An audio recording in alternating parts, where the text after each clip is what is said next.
இந்த போதைப் பொருளை வந்து விக்கிறவனுக்கு வந்து ஸ்ட்ராங்கா இருக்கு. இன்னைக்கு சட்டத்துல வந்து தண்டனைக்கு ஸ்ட்ராங்கான இடம் இருக்கு.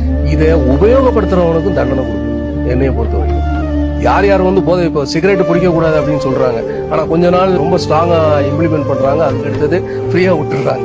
நீ சிகரெட் பிடிச்சா உனக்கு வந்து தண்டனை, அவ்வளவுதான், ஸ்பாட்லயே வந்து உனக்கு தண்டனை வழங்கப்படும் அப்படின்னா யாராவது பயந்து வந்து உபயோகிப்பாங்களா? இது ஒரு விஷயம் வருது. அதாவது போதைப் பொருள் வந்து பயன்படுத்துபவனையும் அதை கொடுக்குறவனை ரெண்டு பேரையும் வந்து கைது செய்யும். அப்படிதான் பண்ணி இருக்கிறாங்க.